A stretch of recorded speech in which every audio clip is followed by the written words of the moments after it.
আল্লাহ পাকের ইবাদত অনেক ইবাদত রয়েছে গো। আল্লাহ পাকের ইবাদত নামাজ রয়েছে, আল্লাহ পাকের ইবাদত রোজা রয়েছে, আল্লাহ পাকের ইবাদত হজ রয়েছে, আল্লাহ পাকের অনেক ইবাদত রয়েছে গো। আল্লাহ পাকের ইবাদতের মধ্যে সর্বশ্রেষ্ঠ হলো নামাজ। আল্লাহ পাক রব্বুল আলামিন, আমরা যে নামাজ অনেকে নামাজ পড়ি না, আল্লাহ পাক রব্বুল আলামিন ইচ্ছা করলে আপনি আমাকে রিজিক বন্ধ করে দিয়ে মেরে ফেলতে পারতা। আল্লাহ পাক রব্বুল আলামিন, আপনি আমাকে যদি ইচ্ছা করতেন গো, আপনি আমাকে বড় মুসিবত দিতে পারতেন, কিন্তু আমার আল্লাহ তো বড় মায়া কইরা বানাইছে। আমার আল্লাহ তো ইচ্ছা করলো আমাদের অনেক কিছু করতে পারলে কিন্তু করেন না।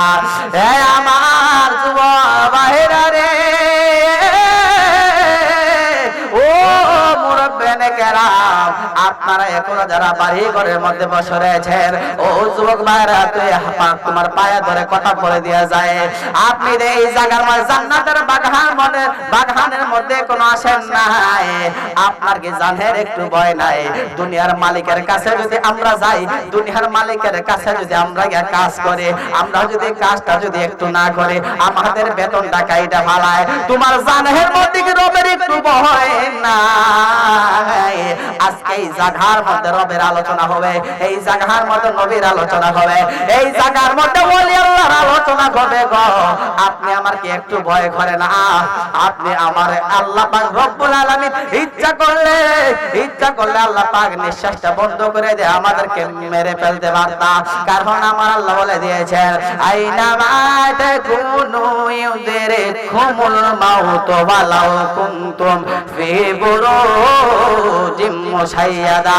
পৃথিবীর মধ্যে যত মানুষ রয়েছে, পৃথিবীর মধ্যে কোন মানুষ মৃত্যু থেকে বাঁচতে পারবে না। হে আমার যুবক ভাইরা রে, ও মুরব্বিয়ানে কেরাম, আমরা এখনো ভালো থাকছে, আমরা যেন এই মাহফিলের মধ্যে এসে বৈশা যায়। আমরা তো এই মাহফিলটা তো প্রতিদিন হয় না।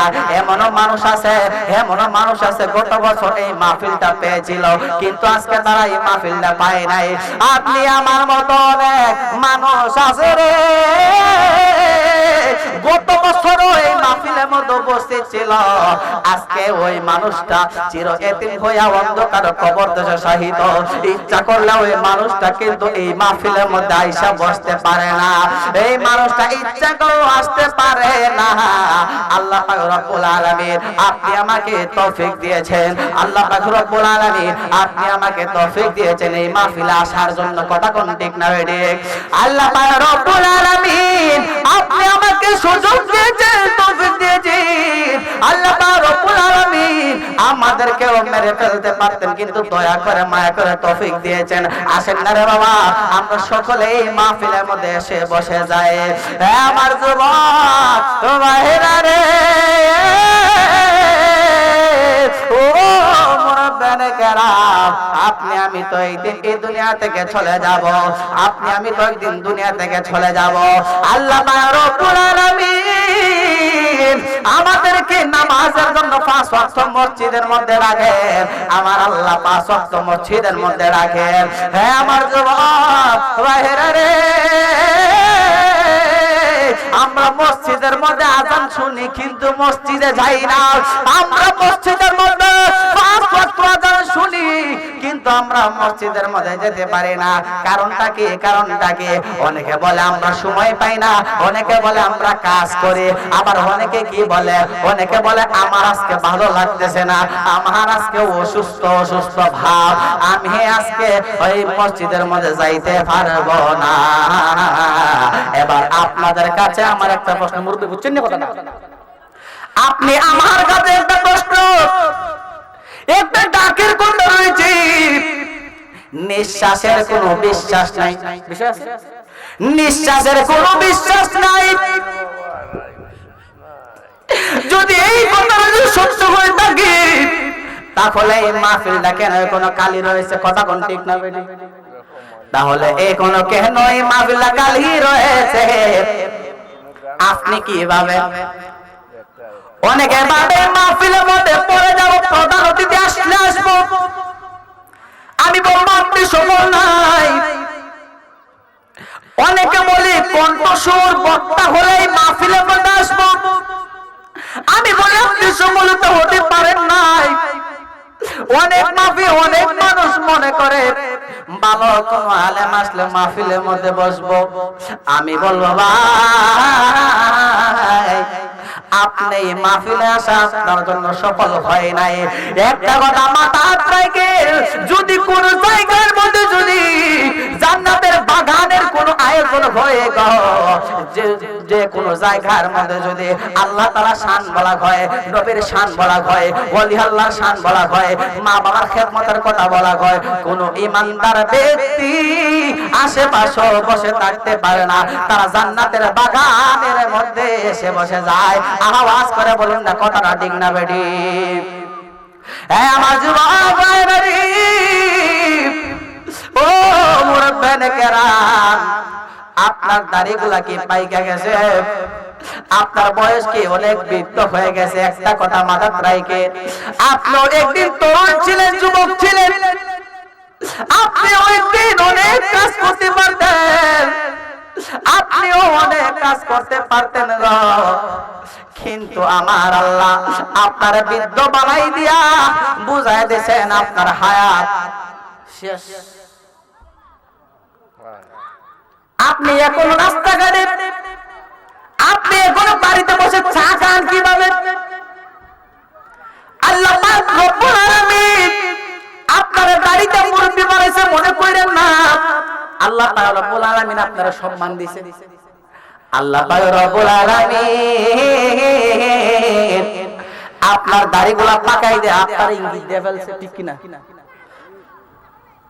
আল্লাহ পাক রব্বুল আলামিন আপনার দাড়িগুলো পাকাইতে স্মরণ করে দিয়েছেন আপনি যে মৃত্যুবরণ করতে হবে, আপনার সময় শেষ। ও যুবক ভাইয়েরা, অনেকে কিন্তু রাস্তাঘাটে মোবাইল টিপতেছ, অনেকে কিন্তু রাস্তাঘাটের মধ্যে হাঁটাহাঁটি করতেছ, গল্প করতেছ, একটা কথা কি তোমার স্মরণ হয় না? তোমার বন্ধু যদি সিরিন কইরা মারা গেছে, এমন বন্ধু আছে না নাই? তুই মন বন্ধু আছে মোটরসাইকেল দিয়ে এই হবিগঞ্জ সামনে হবিগঞ্জ যাইতে রাস্তার মধ্যে অ্যাক্সিডেন্ট কইরা মারা গেছে, তাহলে বুঝতে হবে আমার আল্লাহ বলে দিয়েছেন আইনা মা তাকুনু ইদরিকুমুল মাউত ওয়ালাউ কুনতুম ফি বুরুজিম মুসাইয়াদা। প্রত্যেকটা প্রাণীকে মৃত্যুর শ্বাস গ্রহণ করতে হবে। প্রত্যেকটা প্রাণী ওই মৃত্যু থেকে পলায়ন করতে পারবে না। যতই পলায়ন করো, আজরাইলে তোমার লইবে, আজরাইলে তোমার জানদার লইব। যদি মনে করো আমি অনেক দিন বাঁচবো, মনে রাখবা চারিটা হলের একটা ঘর বানাইয়া নিচে লোহা দিলা, চারিদিক দিয়ে লোহা দিলা, উপরে লোহা দিলা, ওই লোহার বাক্সর মাঝে যদি একটা পানিও যদি না ঢোকে, ওই লোহার বাক্সর ভিতরে যদি একটু সরিষা দানা পরিমাণ কোন কর্ত থাকে না গো, মনে রাখবা যদি তোমার মাউতটা যদি ওই জায়গার মধ্যে লেখা হয় আজরাইল আলাইহিস সালাতু ওয়াস সালাম, ওই জায়গার মধ্যে গিয়া তোমার জানদার লয়া লইব। হে আমার যুবক ভাইরা রে, ও মুরব্বিয়ানে কেরাম, আমি আমার আলোচনার মধ্যে চলে যাই। আমি আপনাদেরকে বলতেছিলাম সর্বশ্রেষ্ঠ ইবাদত হলো নামাজ। ওই নামাজ কিভাবে সর্বশ্রেষ্ঠ হলো গো? একদিন এক সাহাবী আমার দয়াল নবীর কাছে গিয়া কয়, ইয়া রাসূলুল্লাহ, ইয়া হাবিবাল্লাহ নবী গো,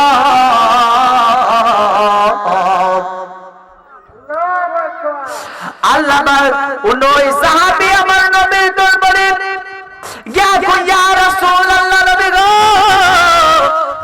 ও মার নবীজি, পৃথিবীর মধ্যে হজ আছে, যাকাত আছে, রোজা আছে গো নবী, আমার আল্লাহ কেন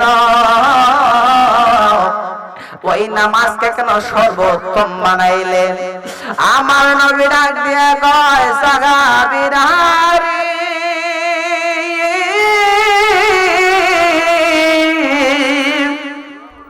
আমার নবী ডাক দিয়ে কয়, হে আমার সাহাবীরা, ও আমার সাহাবীরা জেনে রাখো, নামাজ হইছে এমন একটা বন্দেগী যেই নামাজের মধ্যে তার আল্লাহু আকবার বলে দাঁড়িয়ে গেলে পৃথিবীর কোনো দিকে তাকাপিরা করা যায় না, যেই নামাজের মধ্যে দাঁড়িয়ে গেলে পৃথিবীর কোনো মানুষকে সালাম দেওয়া যায় না, যেই নামাজের মধ্যে দাঁড়িয়ে গেলে পৃথিবীর কোনো মানুষের সালামের জবাব দেওয়া যায় না। মনে রাখবেন কথাগুলো, পৃথিবীর কোনো মানুষের সামনে কথাও বলা যায় না, এই দিক সেদিক তাকাপিরাও করা যায় না। আমার নবী বলেন, তোমরা কি মনে করো? তোমরা মনে করো শরীয়তের কোরআনুল কারীম তোমরা নামাজে তেলাওয়াত করো? না না না, হাকিকতে বান্দায় আমার আল্লাহর সঙ্গে কথা বলে। আওয়াজ করে বলুন না সুবহানাল্লাহ। তাহলে আমাদের এই নামাজ পড়ার দরকার আছে না নাই? আরো জবাব করে বলুন, আছে না নাই? হ্যাঁ আমার জোয়ার ভাইরা রে, যেই জায়গার মধ্যে বান্দা এবং আল্লাহর কথা হয় ওই জায়গার মধ্যে পৃথিবীর সকল মানুষ ডিলেট হয়ে যায়। কথা কোন ঠিক না বেটি? তাহলে আমাদের এই নামাজ পড়া দরকার আছে না নাই? এই নামাজ পড়া দরকার আছে না নাই? আমার আল্লাহর যদি কই আল্লাহ গো ও মায়ার আল্লাহ দয়ার আল্লাহ, আপনি আমাকে আমার আল্লাহর যদি করে গো, আমরা তো অনেক মানুষ এই গ্রামের মধ্যে বসবাস করি, কিন্তু অনেক মানুষ আপনি আমার মতো অনেক মানুষ রাস্তাঘাটে কেন, আপনি আমার মতো মানুষ এখনো কোন বাড়ির আশেপাশে বসে রয়েছে। একটাই কারণ, তারা পরে বসবে। কথা কোন ঠিক না বেটি? একটা কথা মাথায় রাখি, কোন ইমানদার ব্যক্তি পরের আশা করে না। ইমানদার ব্যক্তির আসল রূপ হওয়া যেই জায়গার মধ্যে আল্লাহ এবং তার রাসূলের আলোচনা হবে গো, ওই জায়গার মধ্যে যেই জায়গার মধ্যে ওই ইমানদার থাকুক না কেন, এই ইমানদার বান্দা এই জায়গার মধ্যে আয়েশা বৈশা আলোচনা শোনা শুরু করে দেয়। কথা কোন ঠিক না বেটি?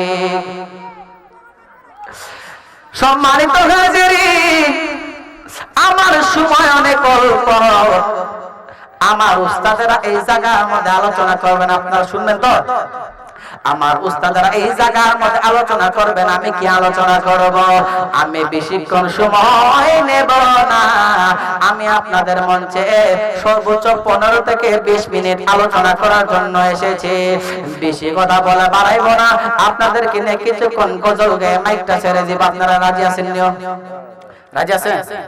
আমি অল্প কিছুক্ষণ গজল গেয়ে আমি আপনাদেরকে এই মঞ্চ থেকে বিদায় নিব। তাহলে আমার সাথে গজল বলেন, পরের জায়গা পরের জমিন, পরের জায়গা পরের জমিন, ঘর বানায় আমি রই, আমি তো সেই ঘরের মালিক নয়। ঠিক কিনা? আমরা পৃথিবীর মধ্যে আমরা যদি কোটি কোটি মিলিয়ন টাকা ইনকাম করি, কিন্তু মনে রাখবা ওই কবরে যাওয়ার পরে সকল কোটি টাকা আপনি আমার জন্য 0 টাকা হয়ে যাবে। ঠিক কিনা? যুবক ভাইরা ঠিক কিনা? যত কোটি টাকা হোক না কেন, একটা কথা মাথায় রাখবা, আপনি প্রথম সন্তান হবেন, তারপর যুবক হয়ে আপনি বাবা হয়ে যাবেন, বৃদ্ধ হয়ে দাদা হয়ে যাবেন, এরপরে বড় আব্বা হইবেন কি হইবেন না তার কোনো গ্যারান্টি নাই। ঠিক কইছি? আপনি যতই কোটি টাকার মালিক হন না কেন, ওই কবরের মধ্যে গেলে পরে কোটি টাকার বাহাদুরি চলবে না। এই জন্য শায়ের বলেন, পরের জায়গা পরের জমিন, ঘর বানায় আমি রই, আমি তো সেই ঘরের মালিক নয়। ঠিক না বেটি? বলুন, পরের জায়গা পরের জমিন, পরের জায়গা পরের জমিন, ঘর বানায় আমি রই, আমি তো সেই ঘরের মালিক নয়। সেই ঘর গানা যার জমিদারি, আমি পাই না তাহার হুকুম জারি। ও ঠিক ঠিক বলুন, সেই ঘর কানা যার জমিদারি, আমি পাই না তাহার হুকুম জারি, আমি পাই না জমিদারের দেখা, আমি পাই না জমিদারের দেখা, মনের দুঃখ কারে কই, আমি তো সেই ঘরের মালিক নই। এই গজলটা অনেক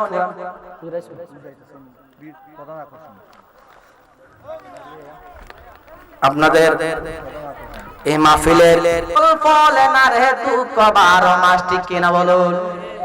জমিদারের ইচ্ছা মতো দেয় না জমি চাল, তাই তো ফসল ফলে না রে দুঃখ 12 মাস। আমি গাছনা পাতি সবই দিলাম, তবু জমিন আমার হয়ে যে নিলাম। বলুন, গাছনা পাতি সবই দিলাম, তবু জমিন আমার হয়ে যে নিলাম।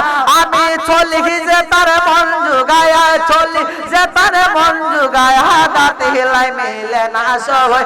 আমি তো সেই ঘরের মালিক নয়, পরের জায়গা পরের জমিন পরের জায়গা ঘর বানায় আমি রয়, আমি তো সেই ঘরের মালিক নয়। সম্মানিত হাজিরিন, হুজুরকে পাশে বসিয়ে আমি আর বেয়াদবি করতে যাচ্ছি না। আমি এই কথা বলেই সবার কাছে একটা অনুরোধ, এখন যারা এই কোণার যারা বসে রয়েছে আর দাঁড়িয়ে রয়েছেন, সকলে প্যান্ডেলের সামনে এসে বসে যান। আমাদের এই মাহফিলের যারা আমার যারা উস্তাদ যারা রয়েছেন, তাদেরকে বসিয়ে রেখে কেউ বেয়াদবি করবেন না। আমার কথায় আপনারা কেউ কষ্ট পেয়ে থাকলে ক্ষমা দৃষ্টিতে দেখবেন।